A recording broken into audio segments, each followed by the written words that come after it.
चलो मित्रों, चैप्टर 3 આપણું ચાલુ જ હતું વિદ્યુત રસાયણ. વિદ્યુત રસાયણમાં પહેલા લેક્ચરમાં એટલે કે ગયા પીરિયડમાં આપણે જોઈ ગયા હતા ડેનિયલ કોષ અથવા ગેલ્વેનિક કોષ. બહુ ડિટેલમાં જોઈ ગયા હતા. એના પરથી સરસ મસ્ત મજાની એવી ટૂંકી વ્યાખ્યાઓ વિશે પણ આપણે ડિસ્કસ કરી ચૂક્યા હતા. મિત્રો જરા અહીંયા નજર રાખજો, એ ગઈકાલની જ બાબતનો હું અહીંયા આજે ફરીથી ડ્રોઈંગ કરું છું. આ રીતે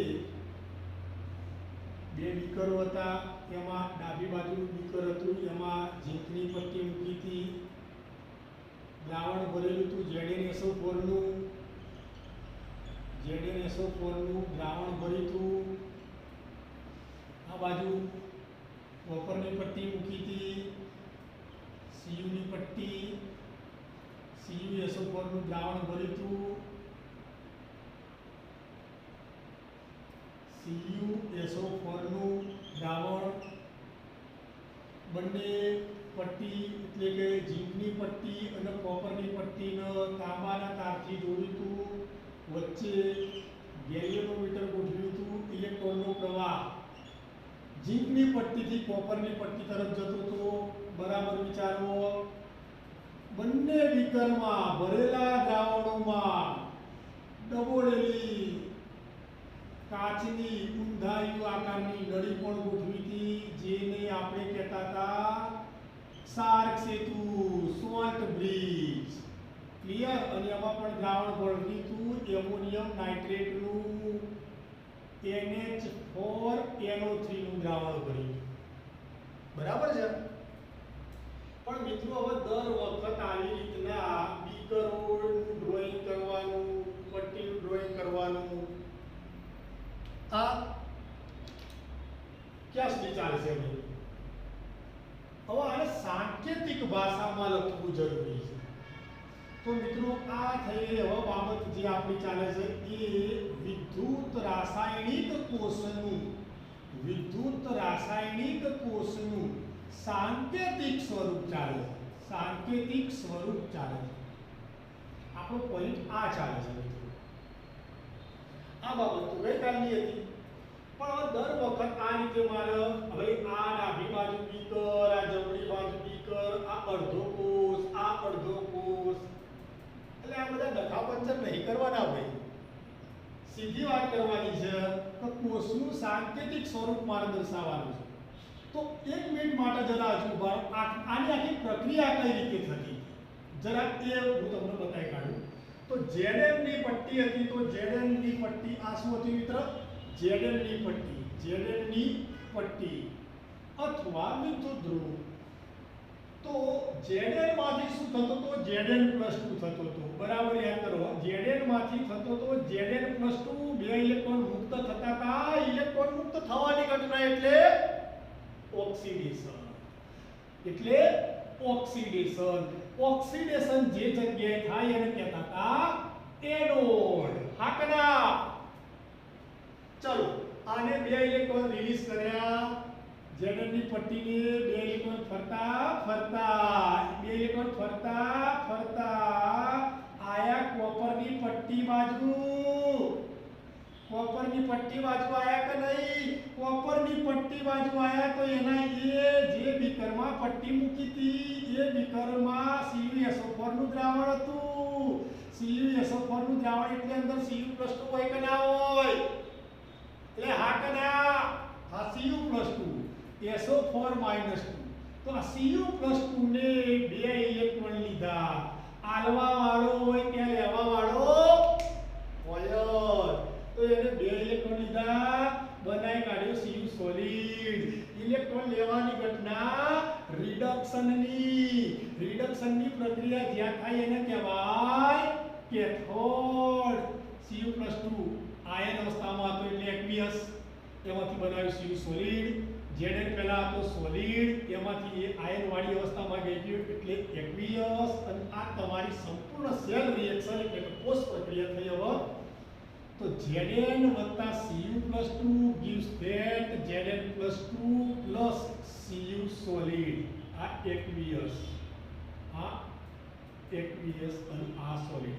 મિત્રો બરાબર હવે સમજો, આ જે તમે CuSO4 નું દ્રાવણ બનાવ્યું તેની ચોક્કસ સાંદ્રતા હોય છે, એની ચોક્કસ સાંદ્રતા હોય છે, નહીં એમનો હૂડ જૂડ મુઠ્ઠા બે ભરીને નોખી દીધું. ચોક્કસ સાંદ્રતા લેવાની છે. બિલકુલ એ જ રીતે અહીંયા પણ આની તમારે ચોક્કસ સાંદ્રતા લેવાની છે, ચોક્કસ સાંદ્રતા રાખવાની છે. તો આ ચોક્કસ સાંદ્રતા એ જે અહીંયા બની છે એ દર્શાવવાની છે. ખ્યાલ આવી ગયો? ચલો હાલ પૂરતું હું આના માટે ધારણા ધારી લઉં છું કે આની સાંદ્રતા x મોલારિટી છે. કેટલી? x molarity. આની સાંદ્રતા y મોલારિટી છે. આની સાંદ્રતા y મોલારિટી જેટલી છે. y મોલારિટી જેટલી આની સાંદ્રતા છે. આ ચોક્કસ સાંદ્રતા કેટલી મળી હતી? y molarity. કેટલી? y molarity. આની ચોક્કસ સાંદ્રતા કેટલી મળી હતી? x molarity. તો મિત્રો અહીંયા જે Zn+2 બન્યો તો ત્યાં એની સાંદ્રતા લખાશે x મોલારિટી. Cu+2 વાળા વિકરની સાંદ્રતા લખાશે y મોલારિટી. કેટલી? y molarity. તો અહીંયા આવશે y મોલારિટી. ક્લિયર? ચલો હવે આ બાબતો જાણવી જરૂરી હતી. આવી પ્રક્રિયા અંદર થતી જતી જે આપણે ગયા ફ્રેડમાં જોઈ ગયા હતા. બરાબર? તો ચલો હવે વિદ્યુત રાસાયણિક કોષનું સાંકેતિક સ્વરૂપ. એટલે પહેલો જ નિયમ હર હંમેશ માટે ડાબી બાજુએ એનોડનું બીકર હોવું જોઈએ. આ ડાબી બાજુ થાય કે ના થાય ભાઈ? ડાબી બાજુ એનોડનું બીકર હોવું જોઈએ. હા, વાત સાચી છે. અહીંયા ગાડી જીવ એનોડ તરીકે વર્તતો હતો. સાચી વાત છે. કેથોડનું બીકર જમણી બાજુએ હોવું જોઈએ. જમણી બાજુએ. તો હવે જેમાંથી જે બનતું જશે એ લખ્યા કરીશું બસ. તો આ બાજુ વિદ્યુત ધ્રુવ શેનો હતો? આના માટેની વાત કરું છું. Zn નું હતું. Zn માંથી શું થયું?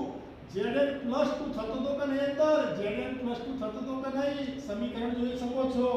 તો Zn માંથી થયો Zn+2. પછી આ બે ઇલેક્ટ્રોનો ઓવાયા ઓયથી લીધો Cu+2 ને. Cu+2 માંથી શું થયું? Cu સોલિડ થયો. ક્લિયર? હવે ઉભા રહો. આ જે Zn માંથી Zn+2 થયો તો એની સાંદ્રતા દર્શાવી દો x મોલારિટી. Cu+2 એની સાંદ્રતા દર્શાવી દો y મોલારિટી. વચ્ચે શોર્ટ બ્રિજ વાપર્યો તો? હા, તો ઊભી બે લીટીઓ. ક્લિયર? બસ આટલાની જરૂરિયાત છે. આ થઈ ગયું આખા કોષનું સાંકેતિક નિરૂપણ. હવે આના ઉપરથી જ ખબર પડી જાય મને. હવે આ બીકર કશું દોરવાની જરૂર નહીં. આ બે વિદ્યુત ધ્રુવો જોડવાની એવી કોઈ જરૂરિયાત નહીં. બધું સેટલિંગ થઈ ગયું આટલામાં જ. બોલો મજા આવે કે ના આવે? આ બધા કોઈ ડફાકા જ નહીં કરવાના. સીધી જ વાત. ક્લિયર?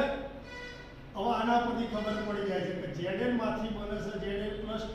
એ બે ઇલેક્ટ્રોન Cu+2 લેશે ને એમાંથી બનાવી કાઢે છે Cu અને અહીંયા ગાડી શોર્ટ બ્રિજ. શોર્ટ બ્રિજ ક્ષાર સેતુ વાપરેલો છે. તો આ થઈ ગયું મિત્રો કોષનું સાંકેતિક નિરૂપણ. ક્લિયર? અર્ધા કોષનું સાંકેતિક અર્ધકોષ એટલે કે અર્ધા કોષનું સાંકેતિક નિરૂપણ કરવું હોય તો પણ થાય. તો આ અર્ધો કોષ એનોડ વાળો તો શું થતું હતું? Zn માંથી Zn+2. આ અર્ધો કોષ શું થતું હતું? રિડક્શન. Cu+2 માંથી Cu. બે ભેગા કર્યા અર્ધા કોષ તો પૂર્ણ કોષ થઈ ગયો. ક્લિયર? તો મિત્રો આ થઈ ગયું કોષનું સાંકેતિક નિરૂપણ. બરાબર? હવે આ રીતે ચલો હું એક બીજા કોષનું સાંકેતિક નિરૂપણ અહીંયા કરું છું. તમે ખાલી એના ઉપરથી વિગતો મેળવી લેજો. આ શું કહેવા માંગતું હશે? ચલો અહીંયા નજર રાખજો જરા. Zn/Zn+2 salt bridge Ag plus oblique Ag. આ શું કહેવા માંગે છે? અહીંયા ગાડી મોલારિટી આપી દીધી, x મોલારિટી, y મોલારિટી. તો આનો મતલબ શું છે? આ શું કહેવા માંગે છે? આના પરથી કેટલી ખબરો પડે છે? આ બધું વિચારો તમે. ચલો મને આના પરથી એટલી તો ખબર એ પડવા માંડી કે અહીંયા ગાડી Zn એ એનોડ તરીકે હોવો જોઈએ. આ બીકર ડાબી બાજુ છે. જમણી બાજુના બીકરમાં Ag નો ધ્રુવ મૂકેલો હોવો જોઈએ અને એનું જે દ્રાવણ છે એ Ag આયન વાળું હોવું જોઈએ. Ag આયન વાળું હોવું જોઈએ. ક્લિયર? ચલો AgCl એ ચાલશે, AgNO3 એ ચાલશે. કારણ કે પાછળનો Cl માઈનસ કે NO3 સાથે આપણો કોઈ નિસ્બત નથી. આપણી જરૂરિયાત શેની છે? Ag ની. અહીંયા ગાડી Zn માંથી Zn+2 બને છે. ખ્યાલ? તો અહીંયા Zn+2 ધરાવતો હોય એવું દ્રાવણ હોવું, એ પછી ZnCO3 એ ચાલશે, ZnSO4 એ ચાલશે, ZnCl2 એ ચાલશે, ગમે તે ચાલશે.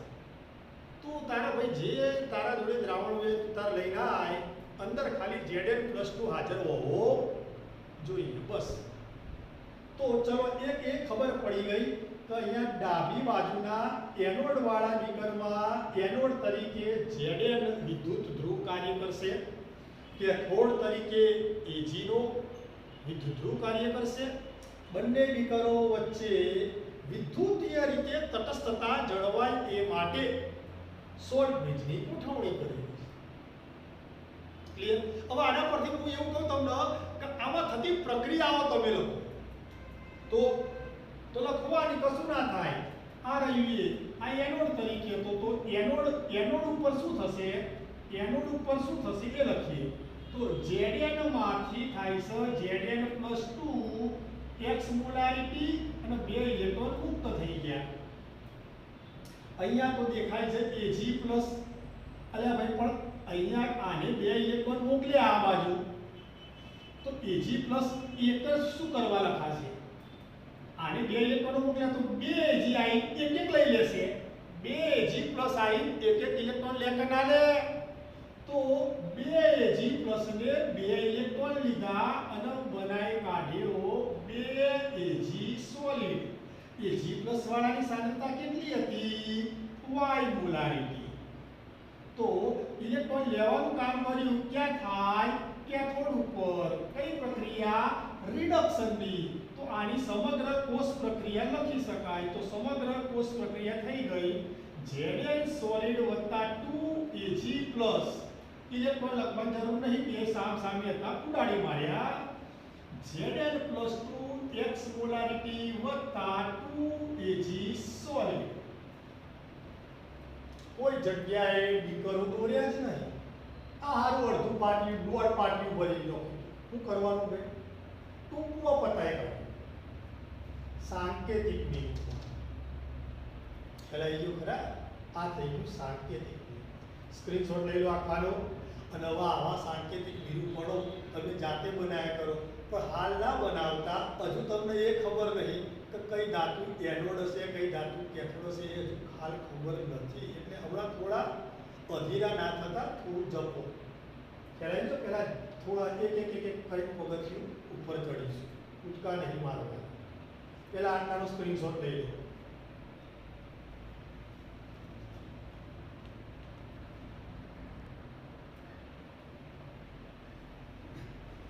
ચલો મિત્રો, સ્ક્રીનશોટ થઈ ગયો હોય તો હવે નવા મુદ્દામાં જઈએ. એ પહેલા જરા વાત કરી લઉં.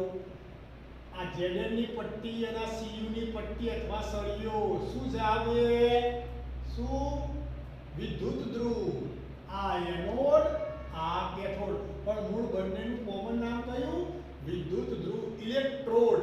હવેનો પોઈન્ટ આવશે. ઇલેક્ટ્રોડ એટલે શું? ઇલેક્ટ્રોડ વિદ્યુત ધ્રુવ એટલે શું? વિદ્યુત ધ્રુવના પ્રકારો જોઈ લો. ચલો જવા દઉં છું.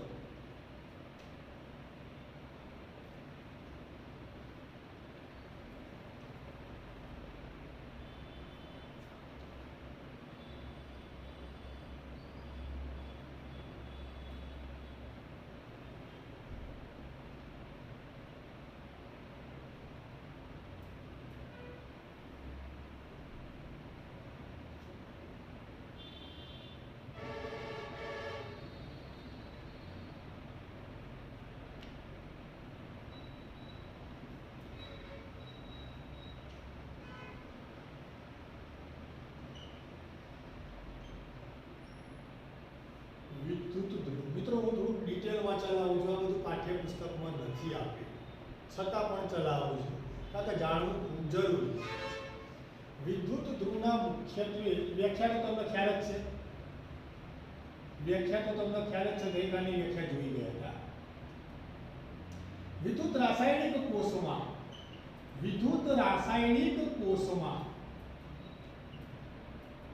આવેલા અર્ધકોષોમાં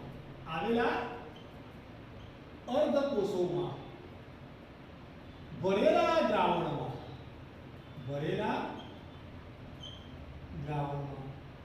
ડુબાડેલી ધાતુની પટ્ટી કે સળિયું કે જેના પર ઓક્સિડેશન કે રિડક્શનની પ્રક્રિયા થાય તો તેવી ધાતુની પટ્ટી કે સળિયાને વિદ્યુત ધ્રુવ કહે છે.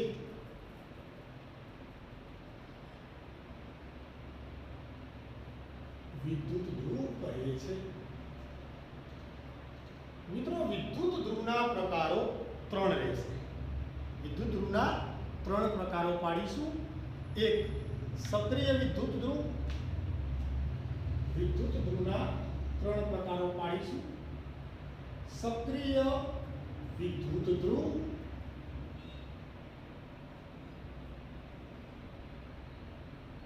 નિષ્ક્રિય વિદ્યુત ધ્રુવ અને ત્રીજો પ્રકાર વાયુ વિદ્યુત ધ્રુવ.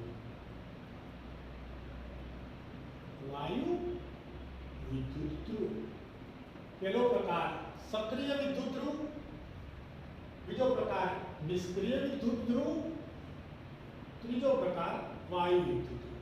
ચલો એમાં સૌથી પહેલા ડિસ્કસ કરીએ સક્રિય વિદ્યુત ધ્રુવ. મિત્રો, મોટા ભાગની બધી જ ધાતુઓ ખૂબ સક્રિય છે, ફટાફટ ઇલેક્ટ્રોન આપવા સક્રિય છે, માત્ર પ્લેટિનમ સિવાય. ખ્યાલ આવી ગયો? પ્લેટિનમ સિવાય. તો પ્લેટિનમ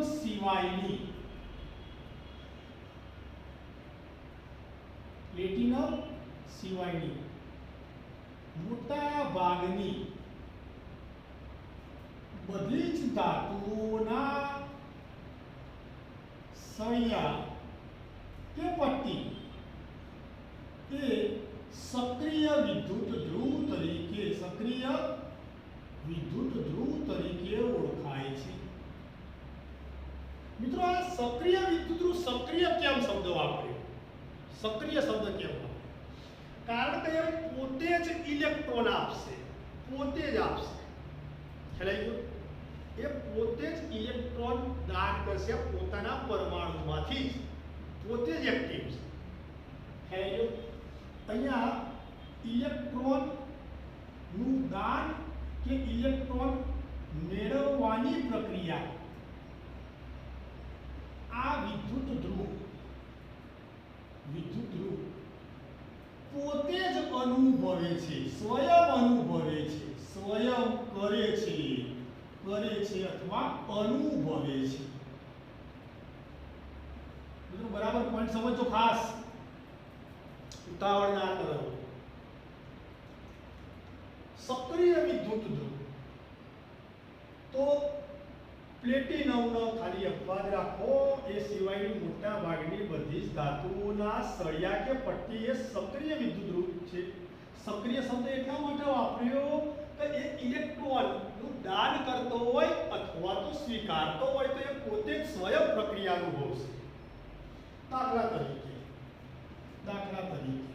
ઝીંકનો સળિયો Zn, Fe, Cu, આ બધા એલ્યુમિનિયમ, આ બધા જ સળિયાઓ, આ બધા જ વિદ્યુત ધ્રુવો સક્રિય વિદ્યુત ધ્રુવના ઉદાહરણ છે.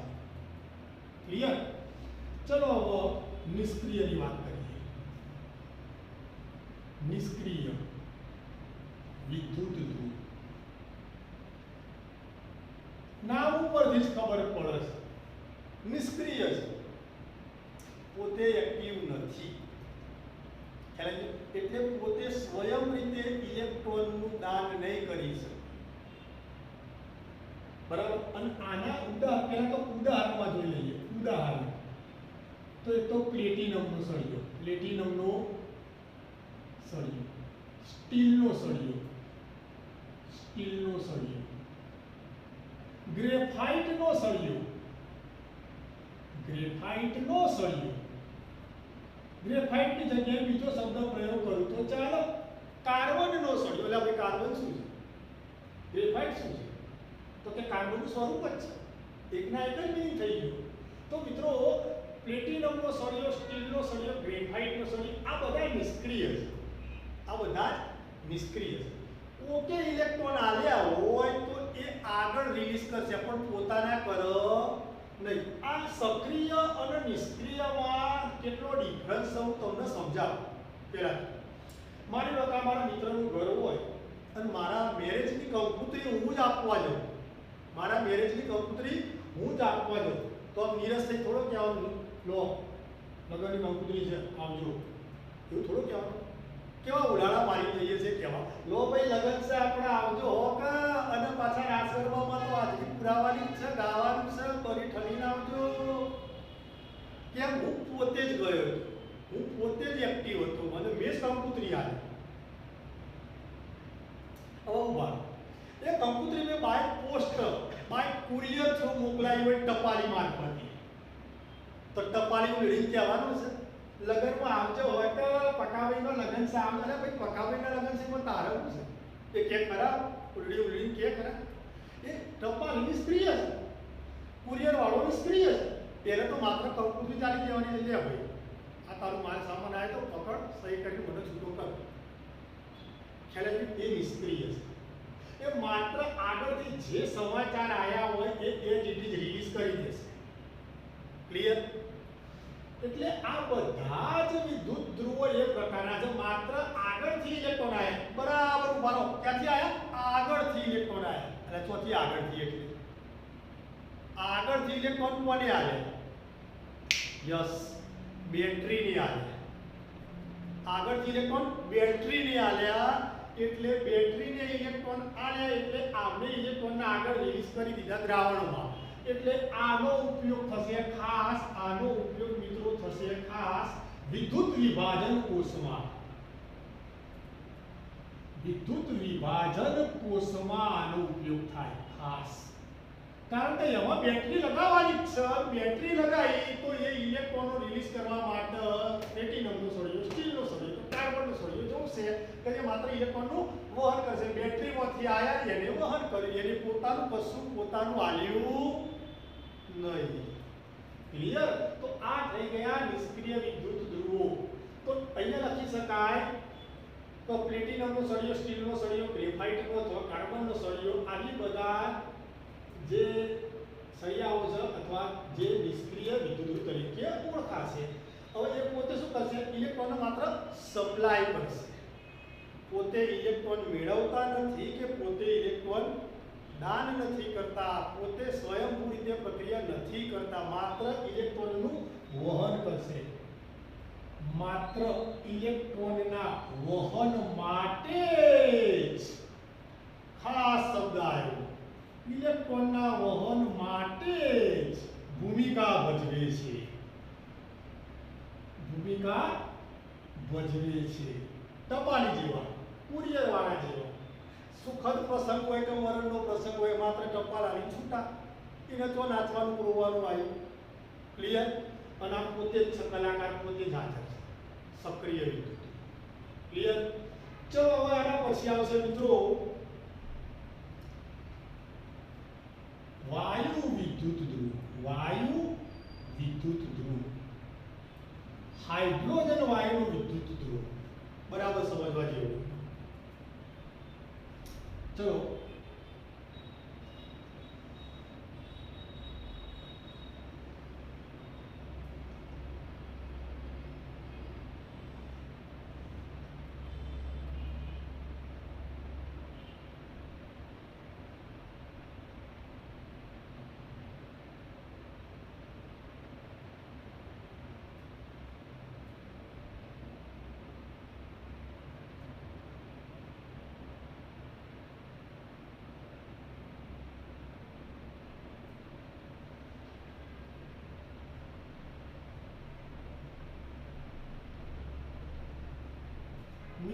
અહીંયાથી હાઇડ્રોજન વાયુ દાખલ કરવાનો છે.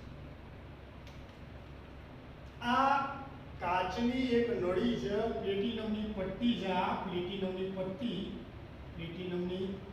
પટ્ટી આમાં મર્ક્યુરી ભરેલો હોય. આ બધો મર્ક્યુરી પણ ઘણી વખત ભરેલો હોય.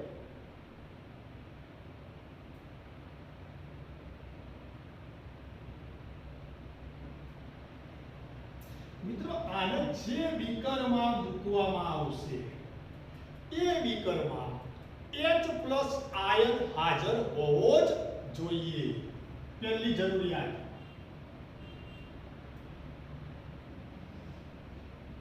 H+ આયન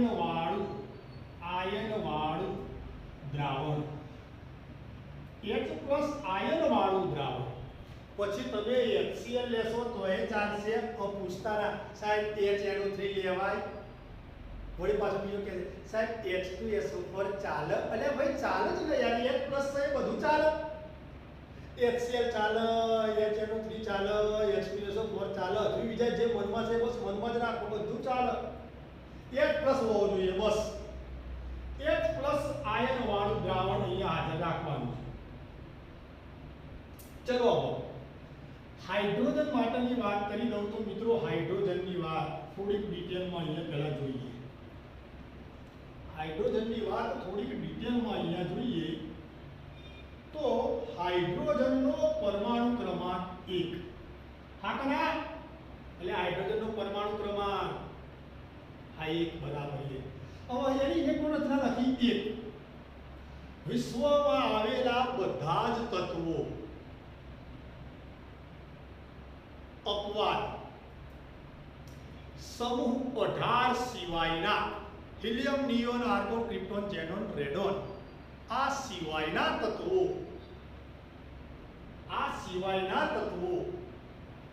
એ હર હંમેશ માટે ઇલેક્ટ્રોન આલે અથવા ઇલેક્ટ્રોન લે અથવા સમૂહ 14 જેવા હોય તો ભાઈ આલવોય નહીં લેવોય નહીં, બોલ્યા વગર આપણે ભેગા થઈને બંધ બનાવી. કયો બંધ? સહસંયોજન. ક્લિયર? તો સમૂહ 18 સિવાયના આવર્ત કોષ્ટકના બધા જ તત્વો ઇલેક્ટ્રોનની આપ-લે કરતા હોય છે. કેમ ભાઈ? તો કે આપ-લે કરી સ્થિર અથવા સ્થાયી અવસ્થા પ્રાપ્ત કરતા હોય છે. કેવી? સ્થાયી અવસ્થા પ્રાપ્ત. ક્લોરીન 17 નંબર 287 સ્થાયી અવસ્થા કઈ? 288 એક ઇલેક્ટ્રોન લેશે. સોડિયમ 11 નંબર 281 એક ઇલેક્ટ્રોન ગુમાવશે. એટલે હું કરવા ગુમાયો ભાઈ? તો કે નજીકની સ્થાયી અવસ્થા છે 2 ને 8 તો એક ઇલેક્ટ્રોન ગુમાવશે. ખૂબ વિચાર મજાનો મુદ્દો છે. સોડિયમ 11 નંબર 2 8 ને 1 તો સ્થાયી અવસ્થા 2 8 છે એટલા માટે એક ઇલેક્ટ્રોન ગુમાવે. ક્લોરીન 17 નંબર 2 8 ને 7 એક ઇલેક્ટ્રોન મેળવશે. કેમ? નજીકની સ્થાયી અવસ્થા છે 2 8 8 તો એક ઇલેક્ટ્રોન મેળવશે. એક ઇલેક્ટ્રોન મેળવે. બરાબર છે. હવે હાઇડ્રોજન માટેની વાત કરીએ તો હાઇડ્રોજનનો તો પરમાણુ ક્રમાંક 1 એટલે એની બાહ્યતમ કક્ષામાં એક ઇલેક્ટ્રોન. આના માટેની બે પોસિબિલિટી આવી. એક ઇલેક્ટ્રોન ગુમાવે તો બધું 0 અને એક ઇલેક્ટ્રોન મેળવે તો 2 એ સ્થાયી અવસ્થા છે અને 0 એટલે કશું નહીં, એ પણ સ્થાયી અવસ્થા જ છે. 0 એટલે કશું નહીં તો એ પણ સ્થાયી અવસ્થા જ છે. 2 પણ સ્થાયી અવસ્થા જ છે. તો હાઇડ્રોજન માટે તો બે પોસિબિલિટી આવી. કઈ ઇલેક્ટ્રોન ગુમાવે તોય ચાલશે, ઇલેક્ટ્રોન મેળવે તોય ચાલશે. એટલે હાઇડ્રોજન છે ને ભાઈ એ સાધુ સંત જેવું છે. તો તારે ઇલેક્ટ્રોન લેવું હોય તો લઈ જા, વધારાનું હોય તો આલી જા, કોઈ ડખા નહીં કરવા. તારે લેવું હોય તો હું આલવા તૈયાર છું અને તું આલે તો હું લેવા તૈયાર છું. Hydrogen right. હવે હાઇડ્રોજન માટે આવી બે પ્રકારની પોસિબિલિટી હતી, એટલા માટે હાઇડ્રોજનનો વાયુ વિદ્યુત ધ્રુવ એનોડ તરીકે વર્તે. આલવાનું લેવાનું વાત આવે છે, આલે તો એનોડ, લેતો કેથોડ. તો હાઇડ્રોજન માટે આલશે તો એ ચાલશે, લેશે તો એ ચાલશે. તો there are two possibilities available for each hydrogen electrode. Clear? Hydrogen વાયુ વિદ્યુત ધ્રુવ એનોડ તરીકે પણ વર્તી શકશે, હાઇડ્રોજન વાયુ વિદ્યુત ધ્રુવ કેથોડ તરીકે પણ વર્તી શકશે. ઉભા રહો. ચલો હવે જો આટલામાં જ ખ્યાલ આવી ગયો હોય તો પહેલા તો આટલામાં તો પહેલા તો એક સ્ક્રીનશોટ લઈ લેજો પહેલા. એટલે મારે આટલું શું થઈ જશે ઉડાડીશ અને અહીંયા આ હાઇડ્રોજનનું મારે બે રીતે આનો મારે રોલ કરાવડાવવાનો છે. એક વખત આને એનોડ તરીકેનો રોલ કરાવડાવો, એક વખત આને કેથોડ તરીકેનો રોલ કરાવડાવો. એટલા માટે આ થોડું લખાણ મને રૂચવું જરૂરી લાગે છે, એટલે એક સ્ક્રીનશોટ લઈ લો.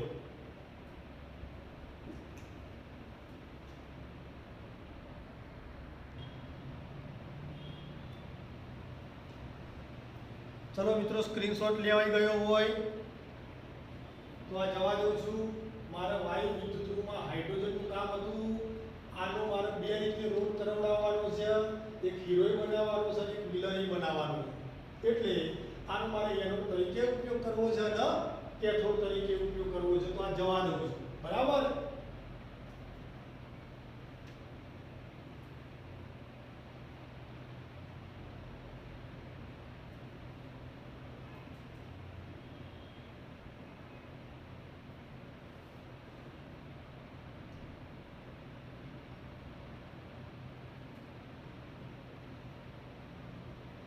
ચલો સૌથી પહેલા હું આનો ઉપયોગ કરાવડાવું છું. આ બાજુ તાર દોરેલો છે તો એમને એમ રાખીએ. હવે આ બાજુ જો તાર દોરેલો હોય, અહીંયા હું એક બીજું બીકર દોરી દઉં તો મિત્રો તમે સમજી શકશો. અહીંયા જો એક બીજું બીકર દોરી દઉં, વચ્ચેની સાઈડ ગેલ્વેનોમીટર ગોઠવી દઉં.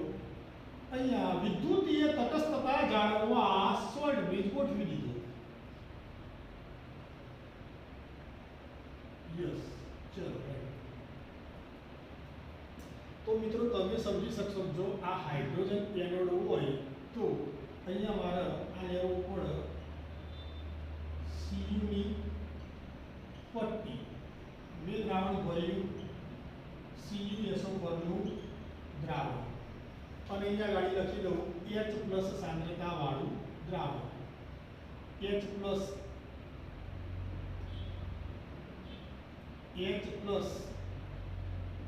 સાંદ્રતા વાળું દ્રાવણ.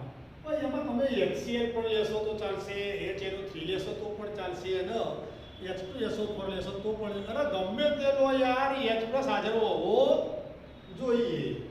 તો આ H+ વાળું, આની X મોલારિટી સાંદ્રતા કહી દઉં, આની કહી દઉં Y મોલારિટી સાંદ્રતા. ચલો મિત્રો, હવે આની જો વાત કરી દઉં તો હવે મારે આના માટે સાંકેતિક નિરૂપણ કરવું હોય. સૌથી પહેલા તો એ સમજી લેજો, અહીંયા ગાડી આ હાઇડ્રોજનનો રોલ કેવો છે? એનોડ તરીકેનો છે. એનોડ ડાબી બાજુનું બીકર હમણાં જોઈ ગયા. એનોડ ડાબી બાજુનું બીકર, કેથોડ જમણી બાજુ વાળું. ક્લિયર? તો આના માટે મારે હાઇડ્રોજન વાયુ વિદ્યુત ધ્રુવ, હાઇડ્રોજન વાયુ વિદ્યુત ધ્રુવ. મિત્રો અહીંયા હાઇડ્રોજનને મેં કેવો એનોડ તરીકે રાખેલો છે. એનોડ તરીકે વર્તે તો, એનોડ તરીકે વર્તે તો,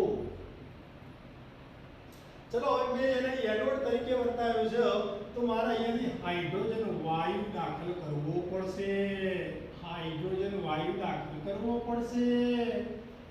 તો H2 માંથી થશે 2H+.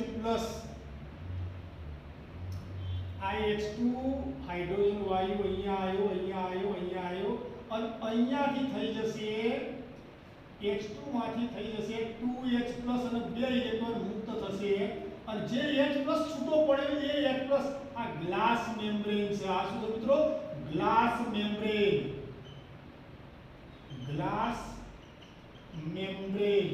એ સરળતાથી આયર્ન જવા દેશે એટલે અહીંયાથી H+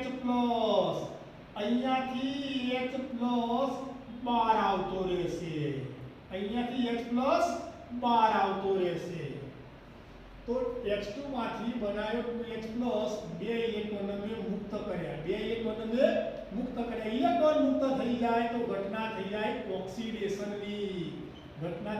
ઓક્સિડેશનની અને એ વર્ત્યો એ એનોડ તરીકે વર્ત્યો આ H2H+ સાંદ્રતા કેટલી હતી x મોલારિટી હવે અહીંયાથી આ પ્લેટિનમની પ્લેટ મારફતે અહીંયાથી કોપરના તાર મારફતે અહીંયાથી બે ઇલેક્ટ્રોન ગયા અહીંયાથી બે ઇલેક્ટ્રોન ગતિ કરી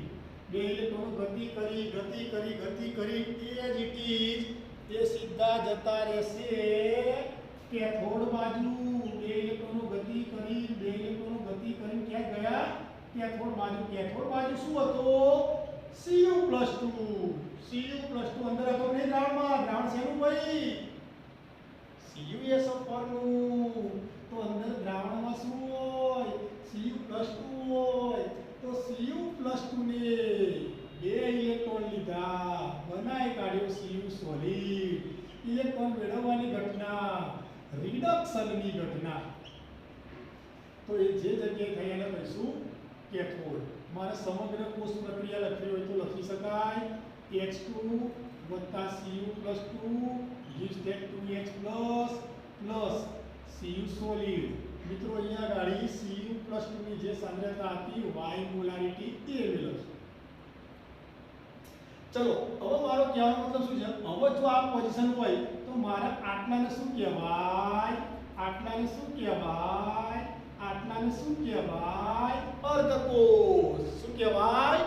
અર્ધકોષ આ કના ક્લિયર તો મિત્રો આ પોઝિશનમાં મારે અર્ધકોષનું સાંકેતિક નિરૂપણ કરવું હોય તો એનોડ તરીકે વર્તતા હાઇડ્રોજન વિદ્યુત ધ્રુવનું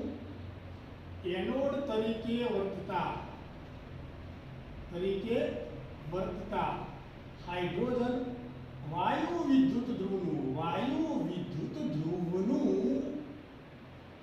સાંકેતિક નિરૂપણ મારે કરવું હોય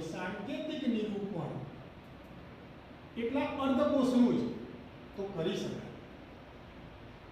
પ્લેટિનમની પટ્ટી ઓબ્લિક H2 માંથી થઈ ગયો H+ અહીંયા એની જે સાંદ્રતા હોય x મોલારિટી બસ આટલું જ એનું સાંકેતિક નિરૂપણ થઈ ગયું ક્લિયર ચલો અહીંયાથી છે બીજા મુદ્દાને સ્ટાર્ટ કરીએ છીએ હવે બીજો મુદ્દો શું છે આને મારે બનાવવો છે કેથોડ તો મિત્રો આ કેથોડ બનાવવાનો તો મારે આ બાજુ આગળ કંઈક બીકર લાવવું પડે ચલો એ બીકરમાં મેં મૂકી દીધો Zn ની પટ્ટી અને અહીંયા ગાડી દ્રાવણ ભર્યું ZnSO4 નું દ્રાવણ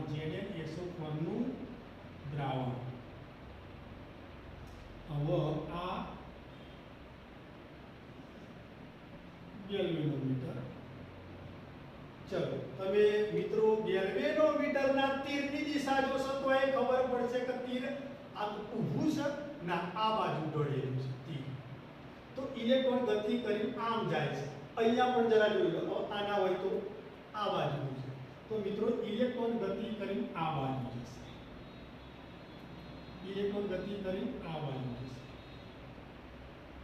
બરાબર સમજીએ હવે ચલો ભાગ 2 ચાલે નંબર 2 આખી પેન જ બદલી કાઢેલી છે બ્લુ કલરની પેન જ ચાલશે હવે અહીંયા ગાડી જરા વિચારીએ ચલો એક મિનિટ આની સાંદ્રતા હું કહી દઉં છું x મોલારિટી કીધેલી છે આની સાંદ્રતા કહી દઉં છું z મોલારિટી કેટલી z મોલારિટી તો ચલો હવે હાઇડ્રોજન વાયુ વિદ્યુત ધ્રુવ કેથોડ તરીકે વર્તે તો કેથોડ તરીકે વર્તે તો શું થશે અહીંયા?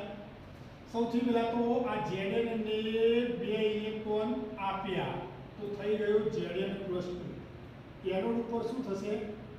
Zn માંથી થઈ ગયો Zn+2 2 ઇલેક્ટ્રોન રિલીઝ કર્યા આ Z મોલારિટી. કેટલી હતી મિત્રો? Z molarity. હા કે ના? બરાબર. એટલે થોડું બોલો યાર, બાઘા જમ જોઈ નહીં રહેવાનું, બોલવા નાખો. હા કે ના? બોલો. યસ. ઓકે, ચલો અહીંયાથી આ 2 ઇલેક્ટ્રોનો જાય છે, 2 ઇલેક્ટ્રોન જાય છે, અહીંયા આયા, અહીંયાથી 2 ઇલેક્ટ્રોન આયા. હા, અને અહીંયાથી ઇલેક્ટ્રોન બહાર નીકળી જશે. હમણાં જ મેં કીધું તું આયનોનો અને ઇલેક્ટ્રોનનો ગ્લાસ મેમ્બ્રેન પસાર થવા દે. બોલો થવા દે કે ના થવા દે? થવા દે. તો આને 2 ઇલેક્ટ્રોન બહાર કાઢ્યા અને દ્રાવણમાં તો ઓલરેડી H+ હતો કે નહીં ભાઈ? દ્રાવણમાં H+ હતો તો આને 2 ઇલેક્ટ્રોન બહાર કાઢે તો 2H+ ને 2 ઇલેક્ટ્રોન લીધા. 2H+ ને 2 ઇલેક્ટ્રોન લીધા અને બનાવી કાઢ્યો હાઇડ્રોજન વાયુ. વાયુ નીકળ્યો. ક્લિયર? યસ. ઇલેક્ટ્રોન મેળવવાની ઘટના, ઇલેક્ટ્રોન મુક્ત કરવાની ઘટના ઓક્સિડેશન, ઇલેક્ટ્રોન મેળવવાની ઘટના રિડક્શન. સમગ્ર કોષ પ્રક્રિયા. અચ્છા, રિડક્શનની પ્રક્રિયા જ્યાં થાય એને કહીશું કેથોડ. ઉભા રહો. આ Zn વાળા બીકરની સાંદ્રતાથી Z મોલારિટી, X વાળા બીકરની સાંદ્રતાથી X મોલારિટી. સમગ્ર કોષ પ્રક્રિયા લખવી હોય તો હવે લખી શકાય. તો મિત્રો સમગ્ર કોષ પ્રક્રિયા થશે Zn + 2H+ solid + X molarity gives that Zn+2 Z જેટલી મોલારિટી હતી વત્તા H2 ગેસ. ઉભા અહીંયા જો આ મહત્વનો મુદ્દો હતો. એનોડ તરીકે વર્તતો હોય તો એના અર્ધકોષનું સાંકેતિક નિરૂપણ આ રીતે થતું હતું. અહીંયા મિત્રો એનું જે દબાણ આવે એ લખાય એક વાતાવરણ દબાણ અથવા તો એક બાર દબાણ. વાતાવરણ અથવા બાર બંનેમાંથી ગમે તે ચાલશે. તો બિલકુલ અહીંયા ગાડી એ જ રીતે કેથોડ તરીકે વર્તે તો હાઇડ્રોજન વાયુ વિદ્યુત ધ્રુવનું સાંકેતિક નિરૂપણ કઈ રીતે થાય છે? સાંકેતિક નિરૂપણમાં શું જોઈ ગયા હતા? જેમાંથી જે બનતું હોય એ લખવાનું. અહીંયાથી એક કોણ ગયા આટલું કોને લીધા? H+ ને. તો મિત્રો અહીંયા લખી શકાય 2H+ ને 2 ઇલેક્ટ્રોનો લીધા અને બનાવી કાઢ્યો હાઇડ્રોજનનો વાયુ. પ્લેટિનમ રાખવાનો છે હાજર. આ જે હાઇડ્રોજનનો વાયુ અવસ્થા હતી તો એનું દબાણ લખવાનું છે એક બાર અથવા એક વાતાવરણ. તો મિત્રો આના ઉપરથી ખબર પડે આમાંથી આ થયો H2 માંથી 2H+ થયો, H2 માંથી 2H+ થયું. ધેટ મીન્સ ક્યારે થયું હોય? બસ ઇલેક્ટ્રોન ઘુમાયા હોય. ઇલેક્ટ્રોન ઘુમાયા તો ઓક્સિડેશન તો એનો 2H+ માંથી H2 થયો. ક્યારે થયો? ઇલેક્ટ્રોન મેળવ્યા તો રિડક્શન ક્યાં થાય? ક્લિયર? હવે તો મિત્રો આ મેં અહીંયા ડિસ્કસ કરી. અહીંયા આનો રોલ 2 તરીકે રાખ્યો. એક અહીંયા કેથોડ તરીકે બનાવ્યો તો આ પોઝિશન, એનોડ તરીકે બનાવ્યો તો આ પોઝિશન. ક્લિયર? તો હાઇડ્રોજન વાયુ વિદ્યુત ધ્રુવ પણ મિત્રો અગત્યનો હતો. આપણા પાઠ્યપુસ્તકમાં નથી આપ્યો પણ જાણવું ખૂબ જરૂરી હતું. મેં તમને સમજાવી કાઢ્યા. વળી પાછી એક વખત વન્સ અગેન ડિસ્કસ કરી કાઢું. તો વિદ્યુત ધ્રુવ વ્યાખ્યા સિમ્પલ હતી, ગયા પીરિયડમાં જોઈ ગયા હતા. વિદ્યુત ધ્રુવના 3 પ્રકારો: સક્રિય વિદ્યુત ધ્રુવ, મોટા ભાગની બધી જ ધાતુઓ, અપવાદ પ્લેટિનમ. નંબર 2 એક ઉભા જો અહીંયા આગળ પ્લેટિનમની પટ્ટી શું કર્યું, ઇલેક્ટ્રોન આયા તો આ લ્યા, કોને મુક્ત કર્યા તો લઈને આગળ મોકલાયા. ટપાલી જેવું કોમ કર્યું ને એને પોતે હસવાનું કે રોવાનું એને આવતું નથી. ખેલાડી આગળથી રિલીઝ થયું તો આલ્યું, આગળવાળાએ આલ્યું તો પછી રિલીઝ કર્યું. ક્લિયર? યસ. તો સક્રિય વિદ્યુત ધ્રુવો તો મોટા ભાગની બધી જ ધાતુઓ, અપવાદ પ્લેટિનમ, સક્રિય વિદ્યુત ધ્રુવો તરીકે વર્તે છે. નિષ્ક્રિય વિદ્યુત ધ્રુવ તો માત્ર અને માત્ર ઇલેક્ટ્રોન એક વાહક તરીકે જ વર્તશે. એની વહન કરવા માટેની જ ભૂમિકા છે. એ પોતે એક્ટિવ થશે નહીં. ક્લિયર? તો એ નિષ્ક્રિયના ઉદાહરણોમાં પ્લેટિનમનો સળિયો, ગ્રેફાઇટનો સળિયો અથવા કાર્બનનો સળિયો અને સ્ટીલનો સળિયો.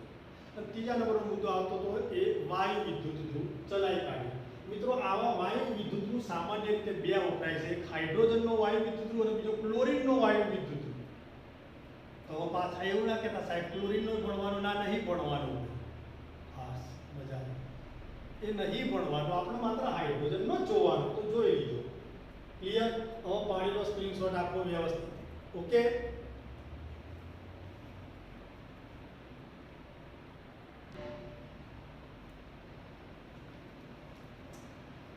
મિત્રો, સ્ક્રીનશોટ જોવાનો થઈ ગયો હોય તો હવે એક મારો પ્રશ્ન એ છે, ગયા વખતે આપણે ડિસ્કસ કર્યું તો મારી સાથે જો તમે ફરવા આવો